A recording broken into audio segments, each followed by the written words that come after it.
यात्रा आज लखनऊ पहुंच रही है। अखिलेश ने साफ कर दिया है, जब तक सीटों पर कोई सहमति नहीं हो जाती तब तक सपा इस यात्रा से दूरी बनाए रखेगी। अखिलेश का कहना है कि सीटों का बंटवारा होने के बाद यात्रा में शामिल होंगे। अखिलेश के इस बयान का लोकसभा चुनाव में गहरा असर देखने को मिल सकता है।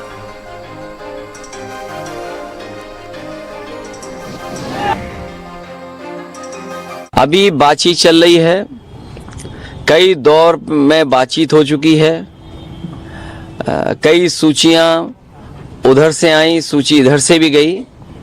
जिस समय सीटों का बंटवारा हो जाएगा, समाजवादी पार्टी उनके न्याय यात्रा में शामिल हो।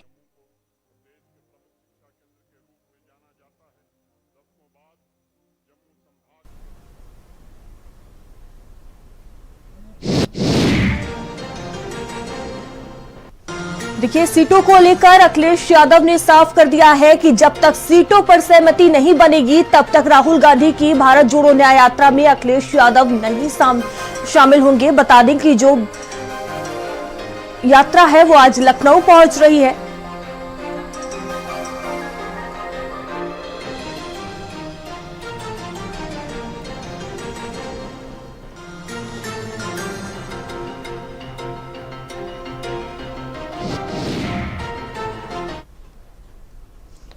वहीं इस पूरे मुद्दे पर हमारे संवाददाता सिमाब नकवी ने गहरी नजर है। ये सिमाब से जानते हैं 24 में क्या कुछ असर देखने को मिल सकता है। सिमाब, क्या कुछ असर देखने को मिल सकता है? देखिए, जिस तरह से आज का रवैया अखिलेश यादव और राहुल गांधी का है, इससे साफ जाहिर है कि जो ये गठबंधन का शिराजा था ये पूरी तरह से बिखर चुका है। अब इसमें कोई हथेली लगाने वाला नहीं है।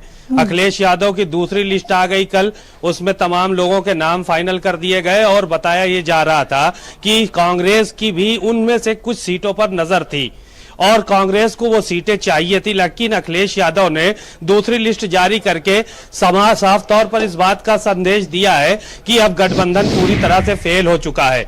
आज अखिलेश यादव लखनऊ में हैं और राहुल गांधी भी लखनऊ आ रहे हैं, लेकिन उनकी न्याय यात्रा जो चल रही है उसमें अखिलेश यादव शामिल नहीं होंगे। पहले आरएलडी से जो गठबंधन था वो टूटा अखिलेश यादव का, उसके बाद कांग्रेस से बचा कुचा मामला था वो खत्म हो गया।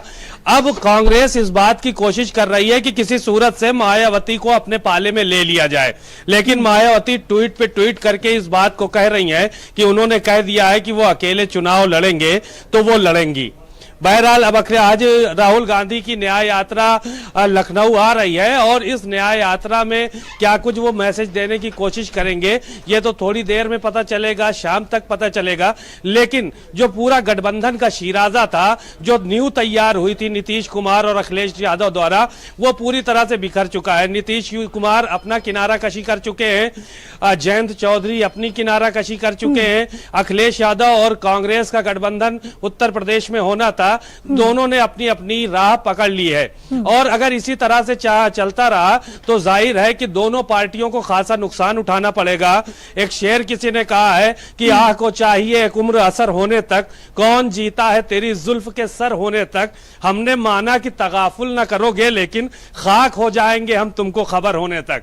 तो एक दूसरे को जो है वो इसी तरह से लोग इग्नोर करते रहेंगे और जो ये गठबंधन का शिराजा है अगर ये बिखर गया तो भारतीय जनता पार्टी अपनी नीति में कामयाब होगी और आने वाले वक्त में जो उसका टारगेट है वो जरूर पूरा होगा, इसको कोई रोक नहीं सकता है। और सिमाब, देखिए, जिस तरह से यात्रा में पल्लवी पटेल शामिल हुई, इसके बाद भी अखिलेश यादव की नाराजगी देखने को मिली। अब जानकारी यह भी है कि स्वामी प्रसाद मौर्य भी शामिल होंगे राहुल गांधी की यात्रा में। देखिए, स्वामी प्रसाद मौर्य ने तो बगावत का बिल्कुल पहले ही फूंक दिया है। उनको इस बात का एहसास हो गया था कि अखिलेश यादव उनको पसंद नहीं कर रहे हैं। कई मामले ऐसे हुए जिसमें अखिलेश यादव की तरफ से, उनके पार्टी की तरफ से स्वामी प्रसाद मौर्य के बयान को कहा गया कि वो उनका निजी बयान है। चाहे वो उन्होंने रामचरितमानस पे जब आवाज उठाई थी, उसकी चौपाइयां पढ़ी थी, जे बरनाधम तेली कुम्हारा स्वपच किरात कोल कलवारा, जब ये चौपाइयां पढ़ी थी तब भी समाजवादी पार्टी के नेताओं ने इस बात को कहा था कि ये उनका निजी बयान है।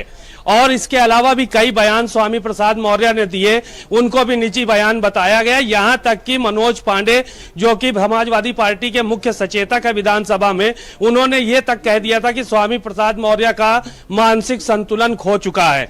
ऐसे में वो पूरी तरह से नाराज थे और उन्होंने अपनी नई पार्टी बनाने का ऐलान कर दिया है। 22 तारीख को दिल्ली में अपने कार्यकर्ताओं के साथ जो है एक सम्मेलन करेंगे और उसमें तय करेंगे कि किस दिशा में चलना है। राहुल गांधी के साथ न्याय यात्रा में आकर उन्होंने इस बात का संदेश जरूर दे दिया है कि अगर उनकी पार्टी बनती है तो वो कहीं ना कहीं राहुल के साथ गठबंधन में शामिल होंगे।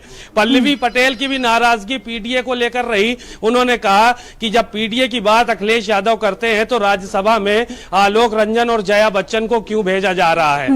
तो इस तरह की बातें निकलकर सामने आई हैं। जैसे जैसे चुनाव नजदीक आ रहे हैं, रस्साकशी बढ़ती जा रही है। देखिए, समझना ये भी जरूरी हो जाता है, अगर अखिलेश यादव राहुल गांधी के साथ जाते हैं तो उन्हें आगामी चुनाव में कितना फायदा या कितना नुकसान हो सकता है।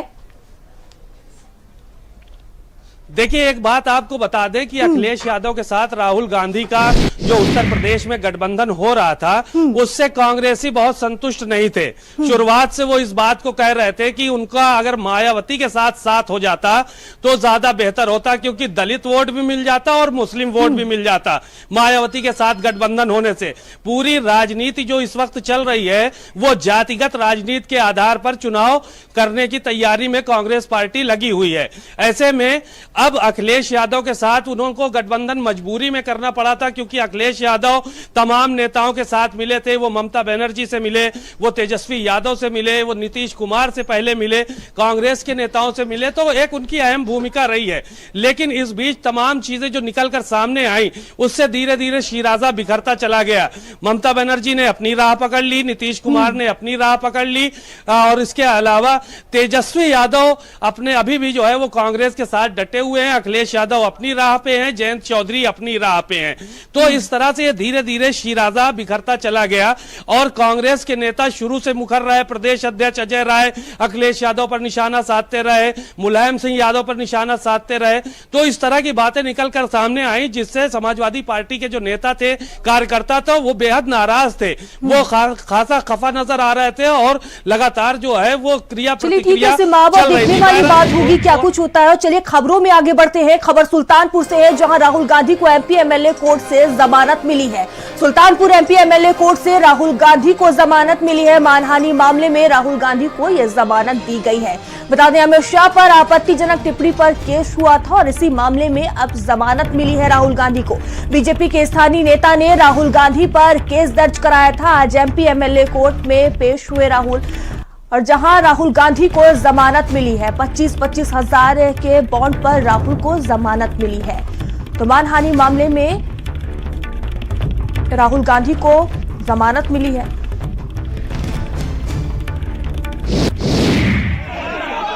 उन्होंने अपना पर्सनल बॉन्ड दाखिल किया, अपनी सिक्योरिटीज दाखिल किया और उनको पर्सनल बॉन्ड और 2 लोकल सिक्योरिटीज पे उनको रिहा किया गया है।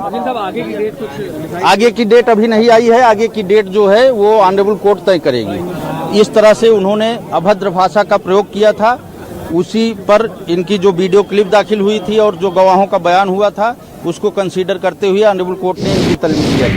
और इस खबर पर एक जानकारी के साथ संवाददाता अनूप हमसे जुड़ चुके हैं। अनूप, राहुल गांधी को बड़ी राहत मिली है, एमपी एमएलए कोर्ट से जमानत मिली है, क्या कुछ पूरी जानकारी?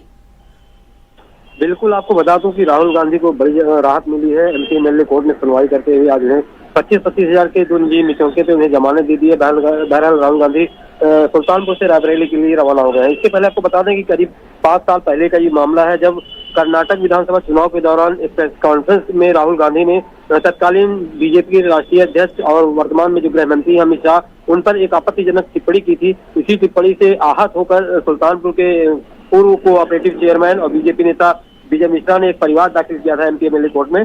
इसी मामले में बीते 20 नवंबर को राहुल गांधी को एमपी एमएलए कोर्ट ने तलब किया था, जिसको लेकर 2-3 पेशियों में राहुल गांधी अनुपस्थित रहे, ना ही उनके अधिवक्ता वहां कोर्ट पहुंचे थे। बहरहाल पिछली सुनवाई में राहुल गांधी के अधिवक्ता ने उनकी तरफ से एप्लीकेशन दी थी और इस मामले में आज सुनवाई होनी थी। और आज अमेठी में भारत जोड़ो यात्रा के तहत राहुल गांधी पहुंचे हुए थे। उसके बाद वे सुल्तानपुर के एमपी एमएलए कोर्ट पहुंचे, जहां उन्हें बड़ी राहत मिली है।